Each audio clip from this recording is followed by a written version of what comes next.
Welcome to 95 news. ప్రతిక్షణం ప్రజాక్షేమం కోసం బులెటిన్ల ముందుగా హెడ్లైన్స్ చూద్దాం. అవిశ్వాస తీర్మానంపై లోక్సభలో చర్చ ప్రారంభం. సభలో సంఖ్యాబలం లేకున్నా అవిశ్వాస తీర్మానం పెట్టామన్న కాంగ్రెస్ ఎంపీ గౌరవ్ గొగోయ్.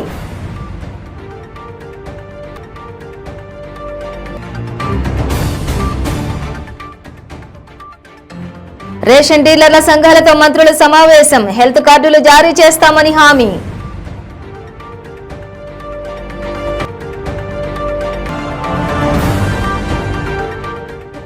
ఆలయాల అభివృద్ధికి ప్రభుత్వం కృషి చేస్తోందన్న మంత్రి ఇంద్రకరణ్ రెడ్డి. బల్కంపేట ఎల్లమ్మ ఆలయంలో పలు అభివృద్ధి పనులను ప్రారంభించిన మంత్రి.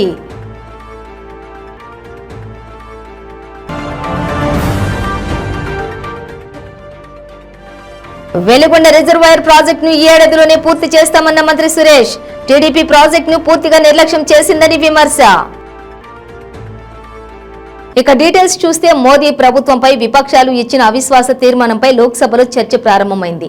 కాంగ్రెస్ ఎంపీ గౌరవ్ గొగోయ్ చర్చను ప్రారంభించారు. సభలో సంఖ్యాబలం లేదనే విషయం తమకు తెలుసని, అయినా అవిశ్వాస తీర్మానం తీసుకురావాల్సిన పరిస్థితి తమకు కల్పించారని విమర్శించారు. మణిపూర్ హింస నేపథ్యంలో ఇండియా కూటమి ఈ తీర్మానాన్ని తీసుకొచ్చిందని చెప్పారు. మణిపూర్కు న్యాయం జరగాలని ఆయన డిమాండ్ చేశారు. మరోవైపు అవిశ్వాసంపై చర్చకు మొత్తం 16 గంటల సమయాన్ని స్పీకర్ ఓం బిర్లా కేటాయించారు. ఇందులో బీజేపీకి 6 గంటలు 41 నిమిషాలు, కాంగ్రెస్ కు 1 గంట 9 నిమిషాలు, వైసీపీకి 29 నిమిషాలు, బీఆర్ఎస్ కు 12 నిమిషాలు, డీఎంకే కు 30 నిమిషాలు, తృణమూల్ కు 30 నిమిషాలు కేటాయించారు. అవిశ్వాస తీర్మానంపై చర్చను కాంగ్రెస్ ఎంపీ గౌరవ్ గొగోయ్ ప్రారంభించారు. సభలో సంఖ్యాబలం తమకు లేకున్నా అవిశ్వాస తీర్మానం తీసుకురావాల్సిన పరిస్థితి తమకు కల్పించారని విమర్శించారు. అవిశ్వాస తీర్మానంపై చర్చకు మొత్తం 16 గంటల సమయాన్ని స్పీకర్ ఓం బిర్లా కేటాయించారు. బీజేపీ, కాంగ్రెస్ సహా పలు పార్టీలకు చెందిన 15 మంది ప్రసంగించనున్నారు. अध्यक्ष महोदय, ये अविश्वास प्रस्ताव मणिपुर के लिए हम लाए हैं, इंडिया अलायंस, क्योंकि मणिपुर आज इंसाफ मांगता है। मणिपुर का युवा इंसाफ मांगता है, मणिपुर की बेटी इंसाफ मांगती है, मणिपुर के किसान इंसाफ मांगते हैं, मणिपुर के छात्र इंसाफ मांगते हैं। और मार्टिन लूथर किंग ने कहा है, मार्टिन लूथर किंग ने कहा है कि अगर कहीं भी नाइंसाफी हो तो वो हर जगह के लिए इंसाफ का खतरा बन सकता है। Injustice anywhere is a threat to justice everywhere. तो ये जो घटनाएं मणिपुर में हो रही है, इसको ये हम ना समझे कि उत्तर पूर्वांचल के किसी कोने में हो रहा है, ये भारत में हो रहा है सर। अगर मणिपुर जल रहा है तो भारत जल रहा है। अगर मणिपुर में आग लगी है तो भारत में आग लगी है। अगर मणिपुर विभाजित हुआ है तो भारत विभाजित हुआ है।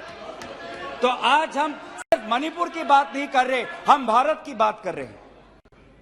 सर, हमारी मांग स्पष्ट थी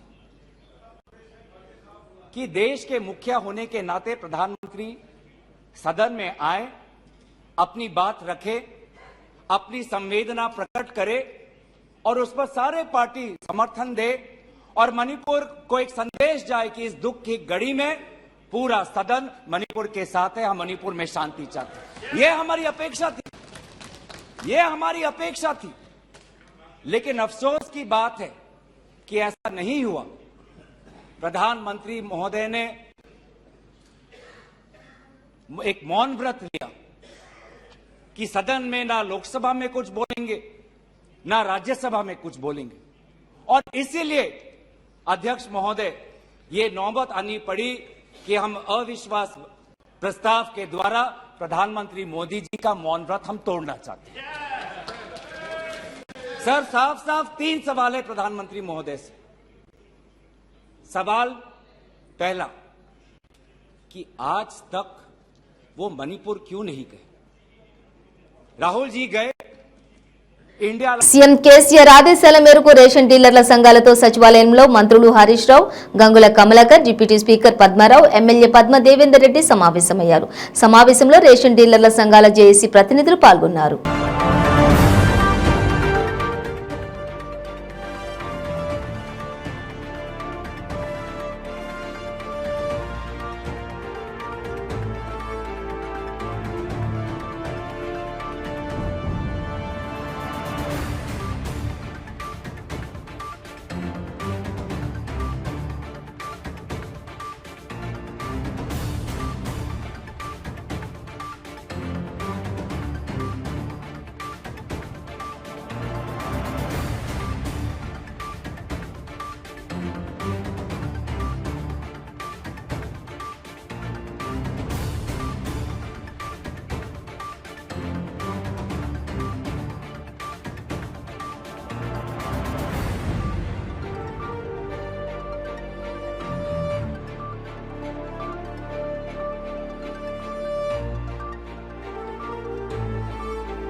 ఆలయాల అభివృద్ధికి ప్రభుత్వం కృషి చేస్తోందని దేవాదాయ శాఖ మంత్రి ఇంద్రకరణ్ రెడ్డి అన్నారు. బల్కంపేట ఎల్లమ్మవారి ఆలయంలో దాతల సహకారంతో భక్తుల సదుపాయం కోసం చేపట్టిన పలు అభివృద్ధి పనులను దేవాదాయ శాఖ మంత్రి ఇంద్రకరణ్ రెడ్డి, పశుసంవర్ధక శాఖ మంత్రి తలసాని శ్రీనివాస్ యాదవ్ ప్రారంభించారు. ఈ సందర్భంగా ఆలయంలో ప్రత్యేక పూజలు చేశారు. 8 లక్షల వ్యయంతో ఎల్లమ్మ అమ్మవారి ఆలయ రాజగోపుర ద్వారానికి గల రాగి తొడుగులపై బంగారు పాలిష్ మరియు 3 లక్షల వ్యయంతో టేక్తో చేయించిన శ్రీ పోచమ్మ ఆలయ ద్వారాలకు రాగి రేకులతో కూడిన బంగారు పాలిష్, 2.75 లక్షల వ్యయంతో టికెట్ వెండింగ్ మెషిన్, 2 నుంచి 5,000 లీటర్ల సామర్థ్యం కలిగిన మినరల్ వాటర్ ప్లాంట్లను మంత్రులు ప్రారంభించారు.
ముఖ్యమంత్రి వైఎస్ జగన్మోహన్ రెడ్డి ఇచ్చిన హామీ మేరకు ప్రతిష్టాత్మకమైన వెలిగొండ రిజర్వాయర్ ప్రాజెక్టును ఈ ఏడాదిలోనే పూర్తి చేస్తామని, ఈ ఏడాది సెప్టెంబర్లోగా పూర్తి చేస్తామని మంత్రి సురేష్ తెలిపారు. చంద్రబాబు నాయుడు నేతృత్వంలోని తెలుగుదేశం పార్టీ ప్రభుత్వం ప్రాజెక్టును పూర్తిగా నిర్లక్ష్యం చేసిందన్నారు. అయితే వైసీపీ ప్రభుత్వం మొదటి టన్నెల్ పనులను పూర్తి చేసిందని చెప్పి రెండో టన్నెల్ పనులను కూడా అతి త్వరలోనే పూర్తి చేయబోతోందని వివరించారు. తెలుగుదేశం పార్టీ అధికారంలో ఉన్నప్పుడు దాని మీద పురోగతి పడకేసింది. 2-3 సంవత్సరాలు 2014 నుంచి 19 వరకు 5 సంవత్సరాల కాలంలో 3 ఏళ్ళు దాని వైపు కూడా కనెక్ట్ చూడలేదు. కేవలం ఈ యొక్క కమిషన్ల కోసం, గుత్తేదారులు ఇచ్చే ఆ డబ్బుల కోసం గుత్తేదారులను మార్చి రేట్లను పెంచి ఆ యొక్క ప్రాజెక్టును పూర్తిగా నిర్వీర్యం చేసినటువంటి తెలుగుదేశం పార్టీ ప్రభుత్వం, అప్పుడున్నటువంటి ప్రభుత్వం, అప్పుడున్నటువంటి ముఖ్యమంత్రి చంద్రబాబు నాయుడు గారు ఇప్పుడు వచ్చి నంగనాచి కబుర్లు చెప్తూ వెలుగొండ ప్రాజెక్టుకు నేను శంకుస్థాపన రాయేశానని చెప్పి ఇంకా ఏదో మాట్లాడుతున్నాట. ఆయన శంకుస్థాపన రాయేస్తే ఎందుకు దాని మీద మరి ఒక అడుగు కూడా ముందుకు వెళ్ళలేకపోయాడు? 2006 వరకు ఎందుకు ఆగిపోయింది? 2006లో దివంగత నేత ప్రీతం నాయకుడు డాక్టర్ వైఎస్ రాజశేఖర రెడ్డి గారు వచ్చిన తర్వాత దాన్ని పరుగులు పెట్టించాడు. వచ్చిన తర్వాత 5,000 కోట్ల రూపాయలతోటి వెలుగొండ ప్రాజెక్టు 1 టన్నుల మొదలు టన్నులకు పర్మిషన్ ఇచ్చారు. తర్వాత 2 టన్నులకు పర్మిషన్ ఇచ్చారు. ఏదైనా ప్రాజెక్టులో నిర్మాణం కానివ్వండి, ప్రాజెక్టులు మొదలుపెట్టింది కానీ దానికి ఏదైనా పేటెంట్ ఏదైనా ఉందంటే అది జలయజ్ఞంలో భాగంగా దివంగత నేత ప్రీతం నాయకుడు డాక్టర్ వైఎస్ రాజశేఖర రెడ్డి గారు మొదలుపెట్టినటువంటి 55 ప్రాజెక్టులు ఆయన అధికారంలో ఉన్నప్పుడు పూర్తి చేసి కంప్లీట్ అవుతున్నటువంటి చివరి మరి ఆ 1%, 2% ప్రాజెక్టు పూర్తి చేసి లష్కర్లు గేట్లు ఎత్తేసి మొత్తం ప్రాజెక్టు నేనే కట్టానని చెప్పే చందంగా ఆ ప్రాజెక్టును ఆయన ఓన్ చేసుకోవడము అనేది హాస్యాస్పదము. ఆయన ఏదో యుద్ధం ప్రకటిస్తున్నాడంట ప్రాజెక్టుల మీద. దేనికి యుద్ధం ప్రకటిస్తున్నాడు? ఆయన ప్రాజెక్టుల మీద కనీసం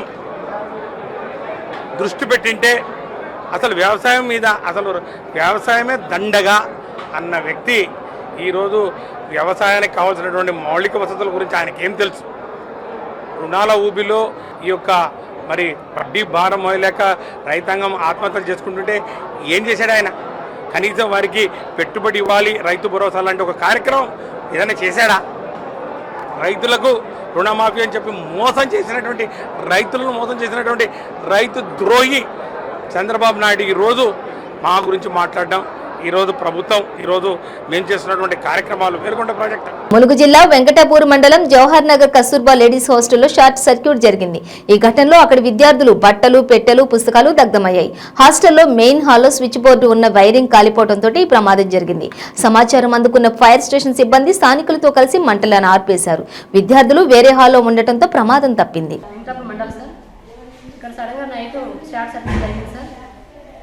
మంటలు చెలరగడంతో టోల్గేట్లో ఉన్నటువంటి వాళ్ళు వచ్చి మనకి ఇన్ఫర్మేషన్ ఇవ్వడం జరిగింది సార్. ఈ రూమ్లో మాత్రం ఎవరు కూడా పిల్లలు లేరు సార్. అందరూ కూడా పక్కన రూమ్లో ఉన్నారు. డ్యూటీ టీచర్స్, నైట్ వాచ్మెన్స్ వాళ్ళందరూ కూడా పక్కన రూమ్లోనే ఉన్నారు సార్. పిల్లలకు ఎటువంటి హాని జరగలేదు సార్. కాకపోతే బట్టలు, బ్యాగులు, బుక్స్లు అవన్నీ కూడా కాలిపోయినాయి సార్. ఈ బిల్డింగ్లో కొంచెం లూజ్ కనెక్షన్ ఉంది సార్. ఈ విషయం మేము లాస్ట్ ఇయర్ కూడా చెప్పి ఉన్నాం సార్. కాకపోతే ఫ్యాన్లు ట్యూబ్లైట్ వచ్చి పెట్టారు కానీ వైరింగ్ ప్రాబ్లం మాత్రం చేయలేదు sir. AP SP DCL assistant engineer కార్యాలయంపై Vijayawada ACB additional SP Snehitha ఆధ్వర్యంలో ఏసీబీ బృందం దాడులు చేసింది. విద్యుత్ ఏఈజీ శ్రీనివాసరావు, జూనియర్ అసిస్టెంట్ గోపీనాథ్లను రెడ్ హ్యాండెడ్ గా పట్టుకున్నారు. 3 ఫేజ్ మీటర్ కనెక్షన్ కి ఒక వ్యక్తి నుండి 50,000 లంచం డిమాండ్ చేయడంతో డ్రాఫ్ట్ చేసి రెడ్ హ్యాండెడ్ గా పట్టుకున్నారు. ఏఈ శ్రీనివాసరావుని రిమాండ్ కు పంపనున్నారు.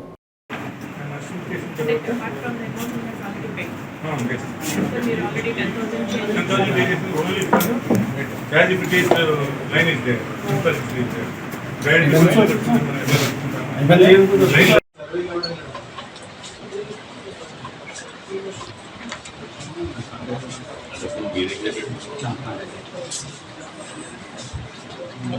Gopinath. Chodva mama.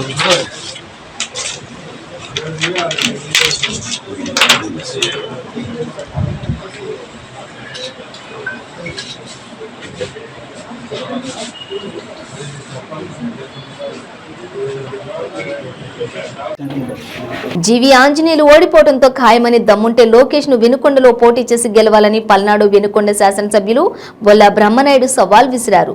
లోకేష్ కి దమ్ముంటే ఇక్కడ పోటీ చేసి గెలవాలన్నారు.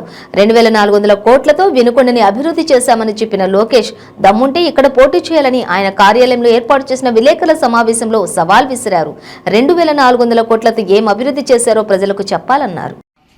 దోపిడీ చేసి అవకాశం ఉన్న కాడల్లా నాకేసిన బ్యాచ్ తెలుగుదేశం బ్యాచ్ అన్న సంగతి ప్రజలు మర్చిపోరు. ప్రజలు ఎవరు సొమ్ము? సంఘం డైరీ, రైతుల కష్టం, రైతుల చెమటని రక్తంగా మార్చి ఆ రక్తాన్ని చెమటగా తీసి అన్ని విధాల కష్టపడి తెల్లవారుజాము లేచి పాలు పోసి వాళ్ళ కష్టాన్ని పూర్తి స్థాయిలో సంఘం డైరీ రూపంలో పెట్టుబడి పెడితే రైతులు పెట్టుబడి మొత్తం ఒక్క ధూళిపాల నరేంద్రే సొంతం చేసుకున్నాడు. దాంట్లో నారా చంద్రబాబు నాయుడు గారు వాళ్ళ అబ్బాయికి వాళ్ళకి కొంత భాగం సమర్పించుకున్నారు. ఇప్పుడు అదే డబ్బు పెట్టి హాస్పిటల్ కూడా కట్టారు. అదే హాస్పిటల్లో సంఘం డైరీలో పనిచేసినటువంటి వాళ్ళకి కరోనా వచ్చినా వాళ్ళకు కూడా డబ్బులు వసూలు చేశారు. ఇంకా సొసైటీది ఏంటి? ఇక ధూళిపాల నరేంద్ర పెద్దగా బ్యా బ్యా అని కేకలేశారు. ఎందుకే బ్యా బ్యా అని కేకలేయడం? లోగుల సొమ్ము ఇలా అప్పదాన్ని తీసుకోవటానికే. ఇలా చేసినటువంటి వాళ్ళందరూ ఇలా నీతులు చెబుతున్నారు. సూట్ కేసులు మార్చుకున్న వాళ్ళందరూ వీటన్నిటిని కూడా మీరంతా ప్రజల్లోకి తీసుకు. Private limited, Navabharat purchase limited మరి మేనేజింగ్ డైరెక్టర్ మరి ఆయన హరీష్ గారు అంటే నీ కొడుకు కాబట్టి నీది నీ కొడుకు ఒక కుటుంబం. ములుపూరు అడ్వకేట్ మేము ఒక కుటుంబం కాదు. ఇదోసారి ఆలోచించాల్సిన అవసరం ఉంది. ఇంకా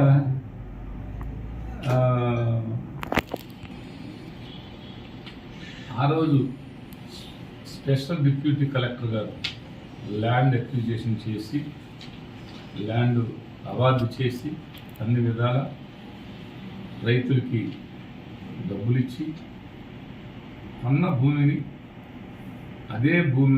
అదే దాంట్లో గెస్ట్ హౌస్ నిర్మాణం చేసుకున్నటువంటి నీకు ముందుగా కేసు పరిగెత్తుకుంటూ కోర్టుకు వెళ్ళాల్సిన అవసరం ఏంది? ఇది గవర్నమెంట్ భూమి గవర్నమెంట్కి ఇవ్వవా? ఎలా పోద్దయ్యా? ఏం చెప్పారు? చట్ట ప్రకారం తీయమన్నారు, అంతే కదా. నీకు నోటీసు ప్రైవేట్ లిమిటెడ్,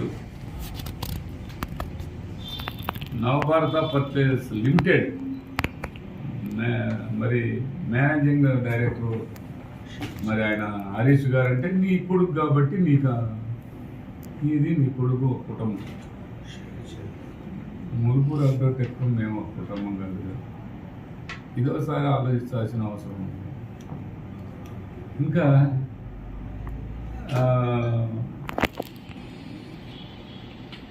ఆ రోజు స్పెషల్ డిప్యూటీ కలెక్టర్ గారు ల్యాండ్ అక్విజిషన్ చేసి ల్యాండ్ అవార్డు చేసి అన్ని విధాల రైతులకి డబ్బులు ఇచ్చి కొన్న భూమిని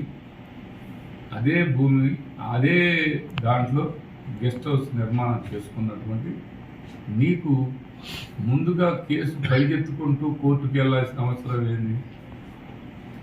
ఇది గవర్నమెంట్ భూమి గవర్నమెంట్కి ఇవ్వవా? ఎలా పోద్దయ్యా? ఏం చెప్పారు? చట్ట ప్రకారం తీయమని ఏమనాలా? టీవీ పైవాడు తప్పుడు అని, తప్పుడోడు టీవీ పైవాడు ఏమనాలా అని. నాకు ఇండియన్ ఓవర్సీస్ బ్యాంకులో 53 కోట్లు తీసుకున్నానని చెప్పారు కదా.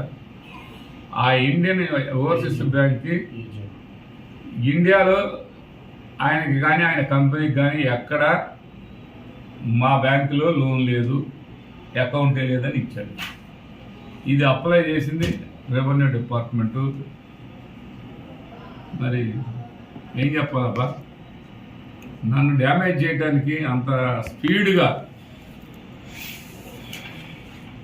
అతను ప్లేడర్ అతను నోటీసు నాకు ఇస్తే అంత ఫాస్ట్గా, అంత కడుపుబ్బరం, మరి మా గౌరవం కానీ మా పరపతి కానీ మరి వాటన్నిటికీ డ్యామేజ్ అయిన సంగతి వాళ్ళలాంటి కంపెనీలేగా వాళ్ళలాగానేగా మేము కూడా ఆ మాత్రం ఆలోచించాల్సిన అవసరం లేదా అని అడుగుతూ ఉన్నాం. నెల్లూరులోని సోదరులకు రోడ్డు జిల్లా పరిషత్ కార్యాలయం సమీపంలో south traffic reserve inspector Ramana Reddy తన సిబ్బందితో కలిసి ద్విచక్ర వాహనదారులు హెల్మెట్ ధరించడంపై వాహనదారులకు అవగాహన కల్పించారు. అలాగే పరిమితికి మించి ప్రయాణిస్తున్న వాహనదారులను ఆపి కౌన్సిలింగ్ ఇచ్చారు. ఉన్నతాధికారుల ఆదేశాల మేరకు 10 రోజుల పాటు చేపట్టే హెల్మెట్ అవేర్నెస్ స్పెషల్ డ్రైవ్ కార్యక్రమంలో ద్విచక్ర వాహనదారులకు వాహనాలు నడిపేటప్పుడు హెల్మెట్ తప్పనిసరిగా ధరించాలని, హెల్మెట్ ధరించడం ద్వారా ప్రమాద సమయంలో ప్రాణాలు కాపాడుకోగలమని, హెల్మెట్ ఆవశ్యకతకు తెలియజేస్తున్నామని చెప్పి తెలియజేశారు.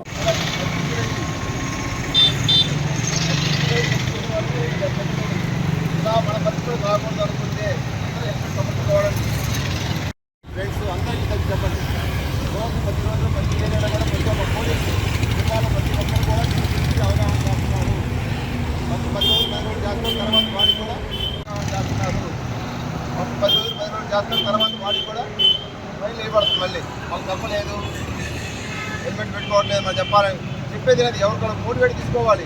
ఎవరికి కావాల్సిన రక్షణ అది. ఎవరు హెల్మెట్ పెట్టుకుంటే వాడికే లాభం, పక్కనోడికి కాదు, మాకు కాదు. ఈ ప్రాణం తీసుకోవాలి. కాబట్టి దయచేసి అందరూ కూడా నెల్లూరు పోలీసులు చెప్పి అందరూ కంపల్సరీగా హెల్మెట్ వాడండి. నల్గొండ జిల్లా పరిధిలోని నాగార్జున సాగర్ ఎడమ కాలువకు భారీ రంధ్రం పడింది. త్రిపురారాం మండలం పెద్దదేవులపల్లి రిజర్వాయర్ సమీపంలో కాలువ కట్టుకున్న డిస్ట్రిబ్యూటర్ తూము దగ్గర దాదాపు 7-8 అడుగుల లోతు 5 అడుగుల వెడల్పున రంధ్రం పడటాన్ని స్థానిక రైతులు గమనించి ఇరిగేషన్ అధికారులకు సమాచారం అందించారు. దీనిపై పలుమార్లు అధికారుల దృష్టికి తీసుకెళ్లినప్పటికీ దానిని పూడ్చేందుకు సదరు అధికారులు చొరవ చూపట్లేదని స్థానిక రైతులు ఆరోపిస్తున్నారు. కొద్ది రోజుల కిందట పాలేరు రిజర్వాయర్ కు తాగునీటిని విడుదల చేసిన సమయంలో డైరీ ఫామ్ తూమ్ వద్ద పడిన రంధ్రం పడిందని వారం రోజులు అవుతున్నప్పటికీ ఎన్ఎస్పీ అధికారులు కనీసం పట్టించుకున్న దాఖలాలు లేవన్నారు. మరోమారు ఎడమ కాలువకు కూడా పూర్తి స్థాయిలో నీటిని విడుదల చేస్తే కాలువ కట్ట తెగిపోయే ప్రమాదం ఉంటుందన్నారు. అదే జరిగితే 4 మండలాల రైతులు తీవ్రంగా నష్టపోయే ప్రమాదం ఉందన్నారు.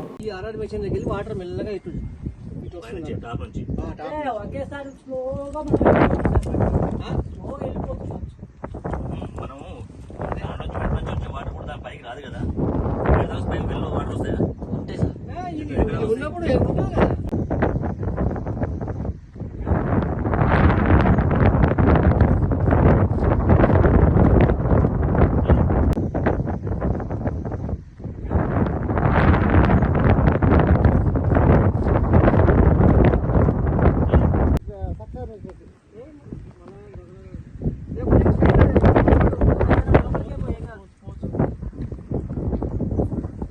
రిషికొండ సమీపంలో రాడిసన్ బ్లూ హోటల్ వద్ద కారు అదుపు తప్పి రోడ్డు మధ్యనున్నటువంటి డివైడర్ ను ఢీకొట్టింది.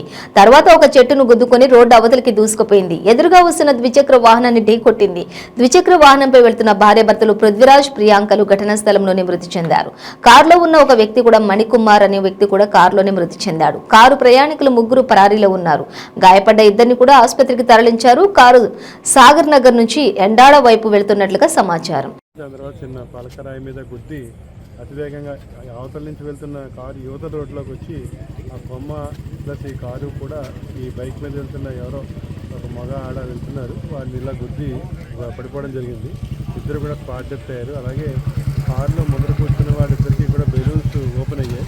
ఒక ఆయనకి అయితే మనం ఆల్రెడీ కేజీహెచ్కి తరలించడం జరిగింది ఇంజూరీని. వెనకాలతను స్పాట్ డెత్ అయ్యారు. మొత్తం ఈ యాక్సిడెంట్లో టోటల్గా బైక్ మీద వాళ్ళిద్దరు ప్లస్ ఈ కారులో ఉన్న ఒక అతను స్పాట్ డెత్ అయ్యారు. అది ఇంకా కేసు ఎలా జరిగింది, వారి వివరాలు, వారి ఎక్కడి నుంచి వచ్చారు ఏమిటనేది పూర్తిగా స్థాయిలో ఇంకా విచారించాలి. వీళ్ళందరూ మద్యం తాగిస్తున్నారు సార్. కార్లో మద్యం తాగకుండా మద్యం పాటు మనకు కనిపిస్తుంది. ఆల్రెడీ అది వాళ్ళు ఏ స్థితిలో ఉన్నారనేది ఇప్పుడు ఇంజూర్డ్ అక్కడికి వెళ్ళిన తర్వాత దీని వివరాలు తీసుకోవాలి. అలాగే బ్లడ్ శాంపుల్తో కూడా సేకరించి ఇన్వెస్టిగేషన్. ఎంతమంది ఉన్నారు సార్ కారులో ప్రాథమికంగా మనం చెప్పేది ఇక్కడ చుట్టుపక్కల వాళ్ళు చెప్పేది ఏంటంటే కార్ డ్రైవరు, పక్కన ఒక అతను, వెనకాల 2 ఉన్నారని చెప్తున్నారు. ఒకవేళ వెనకాల ఒకడే ఉన్నాడని చెప్తున్నారు. నిర్ధారిస్తున్నారు. స్టూడెంట్స్ కాదండి, కాదు స్టూడెంట్స్ కాదు, కేవలం ఇప్పుడు చనిపోయిన ఆయన ఆర్ఎస్ కాలనీలో వాళ్ళ కుర్రాళ్ళు అతిథి తీసుకున్నారు కాలేజీ తెలుసుకోవాలి. ఇంకా పూర్తి వివరాలు తెలియాలి. చక్కెర కర్మాగారాలు పునరుద్ధరిస్తామని ఎన్నికల ముందు హామీ ఇచ్చిన వైఎస్ జగన్మోహన్ రెడ్డి సీఎం అయ్యాక మాట తప్పారని టీడీపీ నేత బొజ్జల సుధీర్ రెడ్డి విమర్శించారు. శ్రీ వెంకటేశ్వర సహకార చక్కెర ఫ్యాక్టరీ లిక్విడేషన్ ఆర్డర్పై సుధీర్ రెడ్డి స్పందిస్తూ చక్కెర కర్మాగారంపై సుమారుగా 6,000కు పైగా కుటుంబాలు ఆధారపడి ఉన్నాయని తెలిపారు. కార్మికులను అన్యాయంగా రోడ్డుపై పడివేయడం చాలా దారుణమని ఆయన అన్నారు. కర్మాగారం మూతపడడంతో రైతులే కాక ఉద్యోగులు, కార్మికులు కూడా రోడ్డున పడ్డారని ఆయన గుర్తు చేశారు. కోట్లాది రూపాయల ఫ్యాక్టరీ సొసైటీలో షేర్దారుల శ్రమతో నిర్మించిన ఫ్యాక్టరీ నేడు శిథిలావస్థకు చేరుకోవడం బాధాకరమని అన్నారు. వెంటనే చక్కెర కర్మాగారాన్ని పరిశీలించి క్రషింగ్ ప్రారంభమయ్యేలా చర్యలు చేపట్టాలని, కర్మాగారం తక్షణమే ప్రారంభించాలని, సంక్షేమ పథకాలను ఖర్చు పెట్టే కంటే ఈ షుగర్ ఫ్యాక్టరీకి పునర్నిర్మాణంపై దృష్టి పెట్టాలని ఆయన డిమాండ్ చేశారు. ప్రతి ఒక్కరు కూడా సాయంత్రాన్ని లెక్కేసి బ్యాంక్ లో డిపాజిట్ చేస్తారు. ఏది కూడా క్యాష్ రూపంలో బయట ఉండదు. ఇట్ ఈస్ ఎండోమెంట్స్ యాక్ట్ కింద ఏ రోజు ఏం డబ్బులు వచ్చినా చూసుకొని వండీలో ఆ పర్టికులర్ మంత్లోనూ పర్టికులర్ డేస్లో చేసుకొని బండి అంతా తీసుకుపోయి బ్యాంక్లో డిపాజిట్ చేస్తారు. ఇది ఇప్పుడు కాదు, పాతకాలంలో రాజుల కాలంలో ఏమైతే నగలు ఉన్నాయో అవన్నీ కూడా బుక్స్ లో రాసి ఎక్కించి బ్యాంకులలో ప్రాపర్ గా ఎవ్రీ ఇయర్ ఆడిటింగ్ చేసి పెట్టిన సబ్జెక్టు. మా అమ్మాయి ఎప్పుడు బ్యాంకుకు పోతుంది, బ్యాంకులో నుంచి తీసుకొని ఎప్పుడు అమ్ముకుంటుంది. దేవుడి దగ్గర బ్యాంకులో మాకు యాక్సెస్ ఉంటుందా? సీసీ ఫుటేజెస్ ఉంటాయి, వీడియో కెమెరాస్ ఉంటాయి. ఏంటి ఏ కాలంలో ఉన్నావు మొదలు నువ్వు? అందరూ కూడా నీలాగా ఉంటారు అనుకున్నావా? ఎటువంటి అట్ట దొబ్బి తినడానికి నాస్తుల గురించి మాట్లాడాడు. తడ ల్యాండ్ అన్నాడు. 1976లో మా తాత నేను పుట్టక ముందర కొన్న ల్యాండ్ అది. 1976, నేను 79లో పుట్టినా. అది కూడా ఏమన్నా ముందు పుట్టి ఆడాడు ఎర్రోడు. నేను పుట్టిన 79 కావాలంటే ఇది కూడా సాక్ష్యం కూడా ఉంది. ఇది కూడా నా లైసెన్స్ ఇది కూడా తీసుకొచ్చా. 79లో పుట్టినా. మళ్ళీ నేను దీన్ని కూడా కాంట్రవర్సీ చేస్తాడు. వీడు 70లో పుట్టి 79లో పుట్టాడు అంటాడు ఎర్రోడు. బాబు పనులు ఇవన్నీ వద్దులే కానీ నేను పుట్టిన 79లో అది పొలం పడి 76లో. ఇంక నేను ఎక్కడి నుంచి వచ్చే సంపాదించడానికి పై నుంచి ఏమైనా దేవుడితో చెప్పి సుధీరెడ్డి రెడ్డి వస్తున్న సంపాదించడం ఇప్పుడేమి. తర్వాత ఇంకోటి ఏదో అన్నాడు థియేటర్ కాదు, ఇంకోటి థియేటర్ పేరు చెప్పాడు, విజయలక్ష్మి థియేటర్. ఇక విజయలక్ష్మి థియేటర్ నాకు సంబంధం లేదు స్వామి.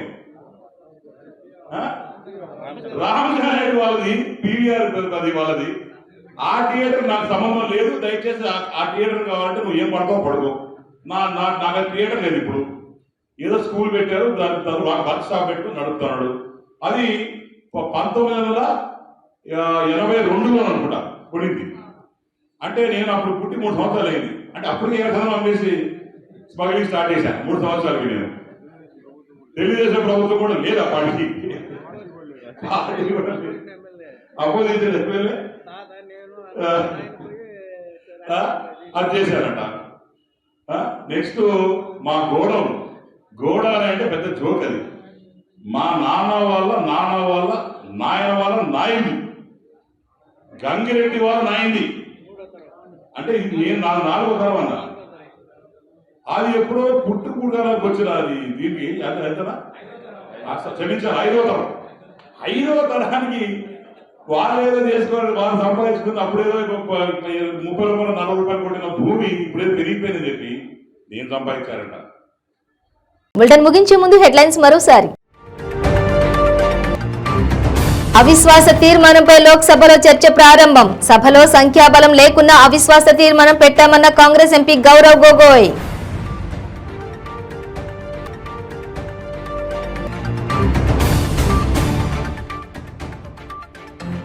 రేషన్ డీలర్ల సంఘాలతో మంత్రుల సమావేశం. హెల్త్ కార్డులు జారీ చేస్తామని హామీ.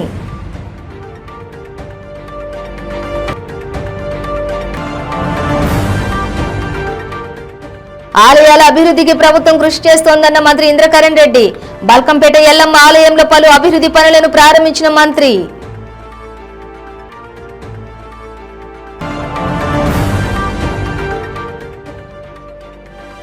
వెలుగొండ రిజర్వాయర్ ప్రాజెక్టును ఈ ఏడాదిలోనే పూర్తి చేస్తామన్న మంత్రి సురేష్.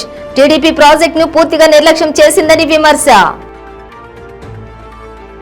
ఇవి బులెటిన్ డీటెయిల్స్. చూస్తూనే ఉండండి 95 న్యూస్.